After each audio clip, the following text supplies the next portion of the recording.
Hello students. So we will start with the second part of our arithmetic coding. In the first video, I had told you that arithmetic coding is a lengthy procedure. So it will take certain one or two more videos to understand this procedure completely. So in this video, we will try to finish with the arithmetic coding so that we get lot of time to solve the problems. So in the last video, we have finished till the encoding and we have generated tag. So if you remember, the sequence which was encoded was 1321 and the tag which was generated was 0.7712. So here we are assuming that the decoder knows the length of the symbol, that means how many symbols you have sent, and it receives the tag value, and then it has a probability table also with it. So the 1 comes with a 0.8 probability, 2 comes with 0.02 probability, and 3 comes with the 0.28 probability. So it already has the probability table, and it also has normalized the axis, and it is ready to decode the values now. So the moment we say that the tag has been received, when you will be putting this 0, you will be shifting this 0 outside. So what do you want to do it here? You want to shift the 0 to 0.5 into the scale of 0 to 1. So how do I do it? What is my new scaling formula? I'll say whatever value you have, whatever your low and high is there, you multiply by 2. So that will be my new scaling. What is a E2 scaling? When my entire range, my low and high, lies in the region of greater than 0.5. It is upper half of this particular axis. I need to do E2 scaling. In other words, when I write those values into binary, the MSB is 1. Same procedure like E1, shift out this 1 and do the rescaling. How are you going to do the rescaling? You are again going to get a new value by subtracting 0.5 from that value and then multiplying it by 2.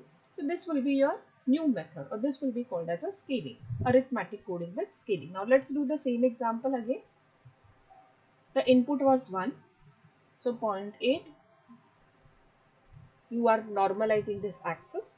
Now when you are doing for input 3, check the low and high.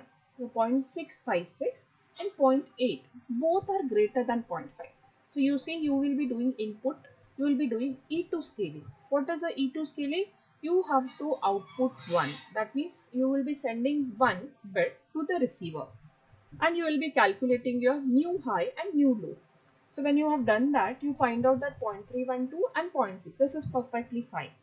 So you will take the next input value. So next input value is 2. So what are the range you have? You have new low, which is 0.5424, new high, which is 0.54816. Again greater than 0.5. So you will be doing a E2 scaling. So output 1 and rescale. When you do the rescaling, you observe it is 0.08 and 0.09, less than 0.5. So go for an even scaling and put the output as 0. When you do that again, you have to go on doing this till the time you get proper values. That is, one value less than 0.5, one value greater than 0.5. And then only you will be able to encode the next input value. So once you get this ranges, the next input value is 1, which will be lying in this particular region. Now you can send any value between these two ranges. Now at the receiver side, what are the things which you have sent in? 1, this output 1, output 0, output 0, output 0, output 1, and any tag which lies between 0.35 and 0.504256. So let us assume for simplicity, because we know point value in the binary, it will be 1. So we will be sending 1. So this is the value, this is the data which we will be sending it to the receiver.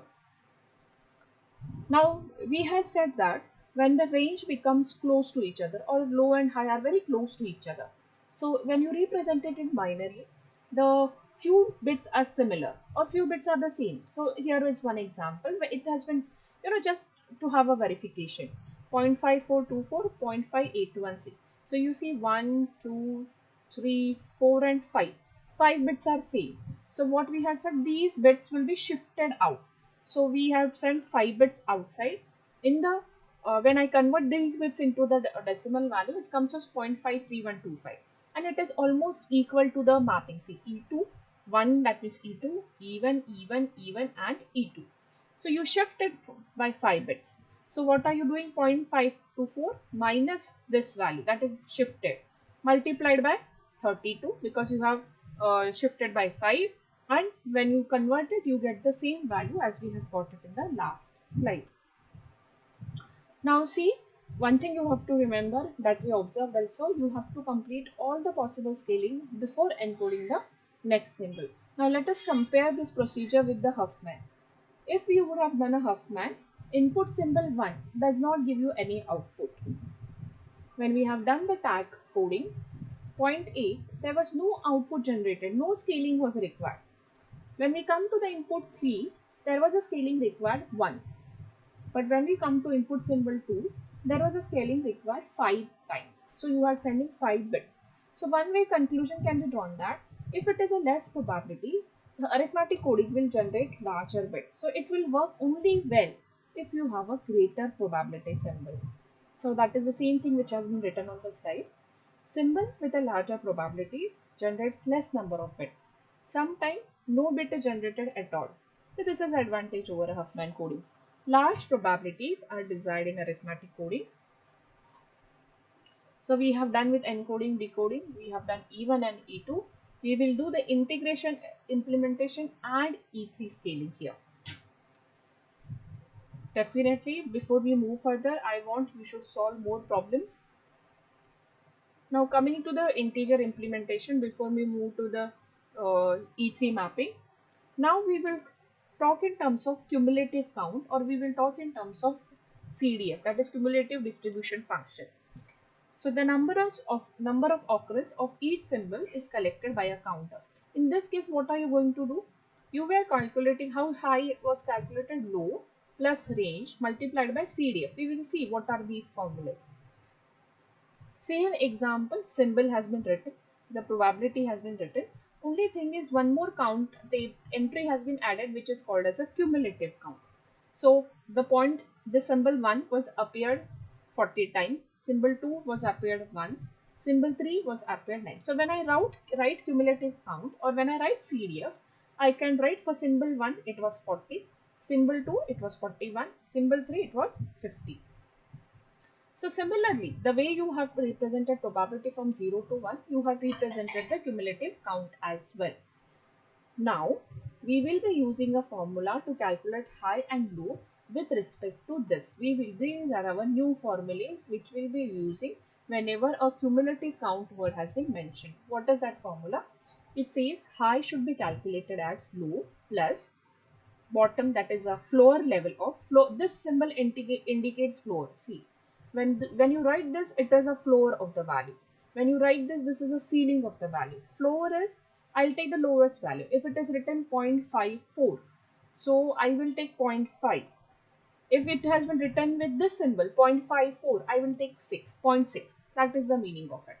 So I calculate lower value, I got floor of range multiplied by cumulative of that particular symbol divided by n minus 1. Low will be calculated, so only difference here n minus 1. Okay, and here you have outside the minus. Until unless you solve this problem, you will not understand. So when we calculate, if we say take the same example and we say that we are calculating for 8 bits, so my low will be 0 where all the 8 bits are 0. My high will be all 8 bits 1, that will be my 255. So my range is 256, from 0 to 255. If the symbol is 1, so fit into this formula, high is calculated as 0 because that is your lower value, range that is your 256 into 40. So you check what was the symbol 1's cumulative count. It was 40 divided by n, that is total number of counts, total number of count. So divided by 50 minus 1. Okay, so you get the high as 203. Check how low has been calculated. It represents 0, range is 256. Now this is the important one, cumulative n minus 1. So I will say if the symbol is 1, I will look it into this table. I am calculating for this symbol. I am writing formula for this symbol. It says cumulative n minus 1. So it is asking for cumulative count of previous entry in the table. So I have written 0 divided by 50. So this becomes your 0. If n is equal to 2, so what will happen? Here 0, 256, cumulative count of 2 minus 1, 208. Now check here. Because it was written for 2, it has taken cumulative count as 40, because it is saying what is the previous entry in the table? Previous entry is 1, so I will write cumulative count as. So this is the way the tag is calculated, or you proceed for the arithmetic tag calculation. Now scaling. With this method, or when the cumulative count is given, how are you going to do the scaling? So you say that scaling, the things remains the same. If your low and high less than 0.5, you will calculate new limits, or a new high, new low, with help of this formula. But then what are you going to change? Every time you are going to calculate those values in terms of binary. You will shift out your MSB value 0 and shift it by 1 bit. So what are you going to do? When your high start with 0, your low also starts with 0, shift that bit 1. High will have 1 value here, low will have 0 value. This is the way you will be calculating. We are assuming that high will always end with infinite number of ones, so that it approximates the low of next interval. Okay, so when we will be solving the problem, it will be more clear to you. E2, what you will be doing, you can guess it out. If both the values are greater than 0.5, when I write in terms of binary, the MSB value will be 1. Shift it out. When I shift it out, both the values are 1. So this 1 will be shifted out, and I will include the 1 in the MSB. 1 in the MSB of high, 0 in the MSB of low. So now check here for 0 to 0.8, when the symbol was 1, we have calculated low as 203. Now if you check here, both the values are greater than 0.5. So we have to do the mapping or scaling. So when you do the scaling here, so you find out, you calculate your low value, you have done the mapping. See, so your input is 1, 0, 2, 0, 3. When your input 3 you have taken, it comes from 167 and 203. So 167, when I write it in binary, MSB value is 1. So you shift out the 1 value, and you will add 0 in the LSB, 1 in the high, 0 in the LSB of low, 1 in the LSB of high. This way you will be calculating. So this is your E1 and E2 mapping when you go for an integer implementation. What is a E3 mapping which can be done? E3 mapping is like if your tag low and high value lies between 0.25 and 0.75.